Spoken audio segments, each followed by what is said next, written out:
गलाच्या श्री 111 सगळ्यांची महामंडळाची चरणों में जनसंतवाणी परिवार करते हुए नमोस्तु नमोस्तु नमोस्तु। इसी के साथ सभी महानुभाव एवं जनसंतवाणी चैनल के सभी दर्शकों को सादर जय जय।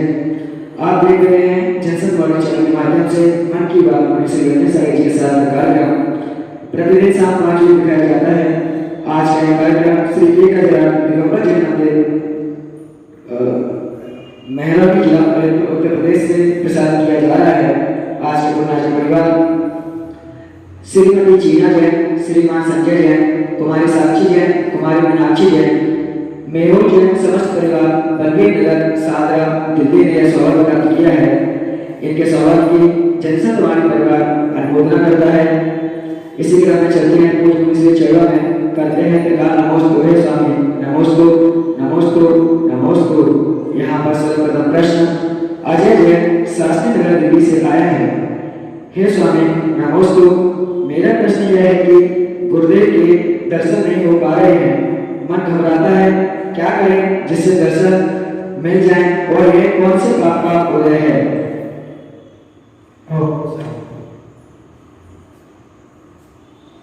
जीव का पुण्य साफा करने का असाफा करने का, जब साफा करने का उदय होता है, साफा करने का उदय होता है तो दर्शन पूजन सब कुछ प्राप्त होता है।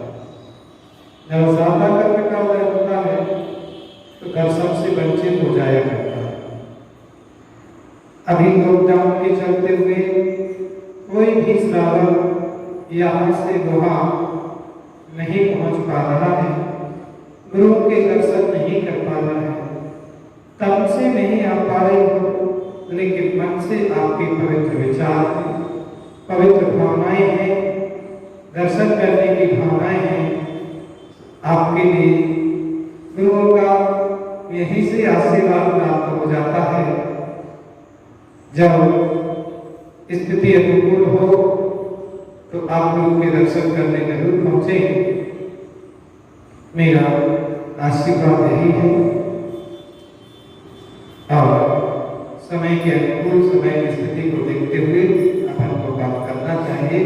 आपकी अच्छी भावनाएं हैं कि गुरु के दर्शन जब तक नहीं होते हैं तो मन बेचैन रहता है, लेकिन परिस्थितियां कुछ इस प्रकार की हैं कि लोगों का आवागमन नहीं हो पाता है। आप वहीं से नमोस्तु कर लेते हैं, मन से भी मेरा कल आशीर्वाद, क्योंकि गुरु और शिष्य का संबंध तो जैसे मोबाइल में सिम है वैसे ही संबंध है। मोबाइल में जब सिम होती है तो बात हो जाया करती है, लेकिन मोबाइल में सिम है लेकिन नेटवर्क ना हो तो बात नहीं होती है। ऐसे ही गुरु और शिष्य का संबंध होता है कि वो कहीं भी हो, लेकिन वो अंतरंग भाव से बैठकर के भी नमोस्तु करता है तो उसको आशीर्वाद प्राप्त हो जाता है, वहीं बैठे बैठे उसको आशीर्वाद मिल जाता है। इसलिए आप निश्चित रहें, आपके लिए यहीं से मेरा मंगल आशीर्वाद है। इसके बाद यहाँ पर अगला प्रश्न संता जैन दिल्ली से आया है कि हे गुरुदेव, पाप से बचने के लिए मरण की रखो याद, दुरात्मा महात्मा बने, छोड़ सभी उत्पाद, इसका क्या अर्थ है? पाप से बचने के लिए मरण की रखो याद, दुरात्मा महात्मा बने, छोड़ सभी उत्पाद, इसका क्या अर्थ है? मरण पाप से बचने के लिए हमें मरण को याद रखना चाहिए कि जो जीव संसार में आया है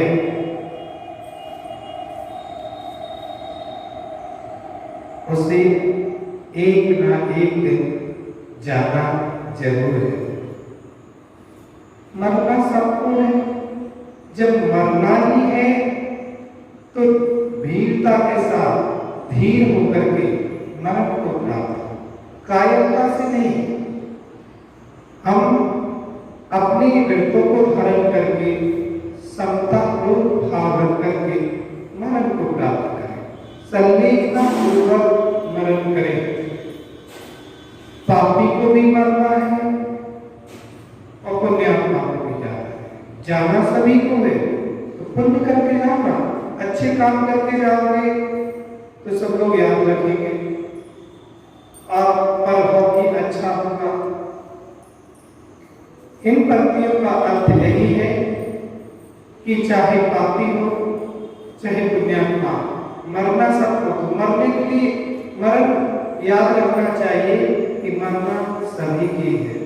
तो हम अच्छे काम करके मरण को प्राप्त करें, पाप को छोड़े, पुण्य को प्राप्त करें, पुण्य की क्रिया करें, पुण्य के कार्य करें और पुण्य ही आपका साथ जाने वाला है। पुण्य और पाप दुनिया में साथ रहता है, सभी छूट जाता है।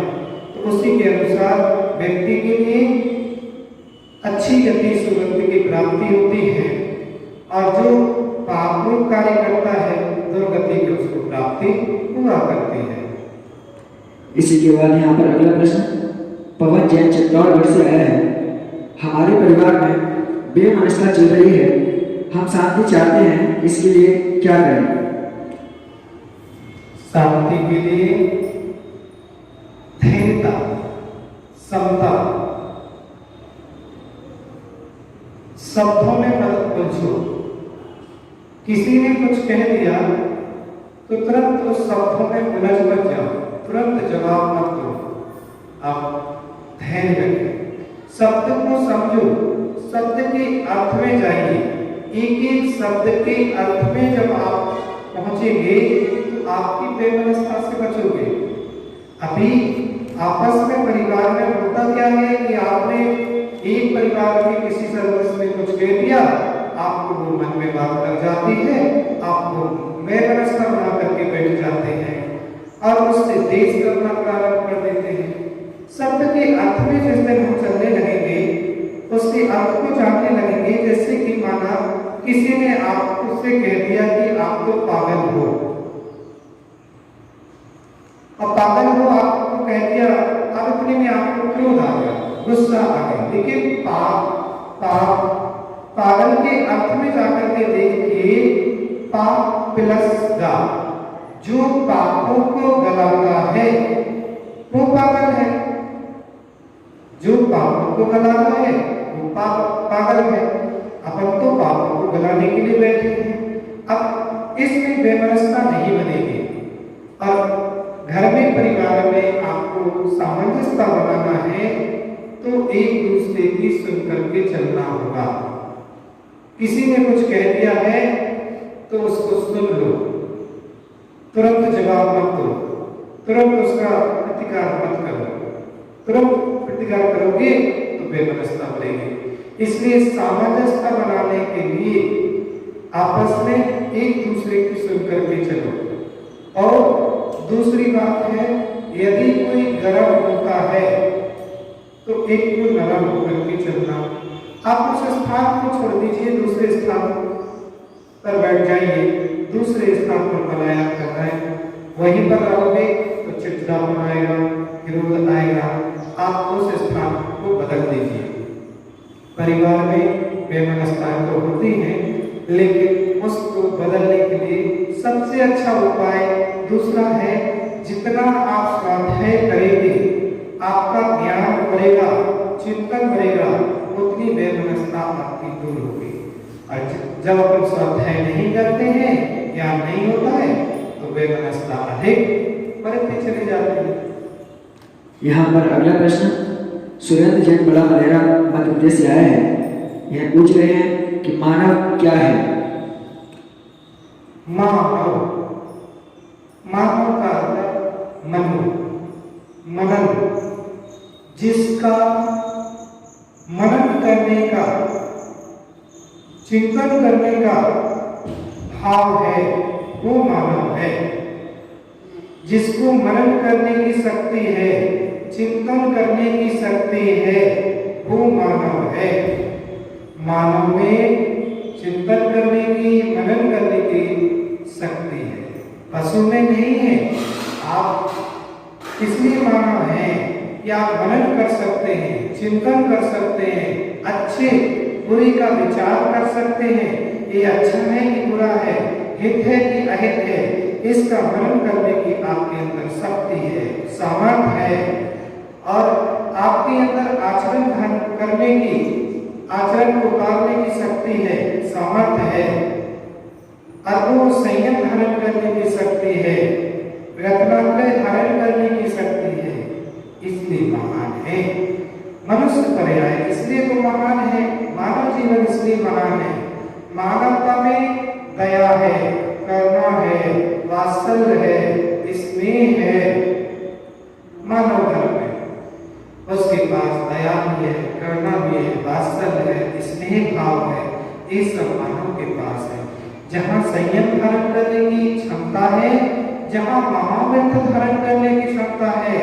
इसलिए हम जब देखते हैं पंचकल्याणक के समय, तो पंचकल्याणक में वैराग्य के दिन का दृश्य जब देखते हैं कि जब भगवान को वैराग्य होता है तो पालकी उठाने का जो समय आता है, तो वहाँ इंद्रगण भी कहते हैं कि सबसे पहले मैं उठाऊंगा, मनुष्य कहते हैं कि मैं उठाऊंगा।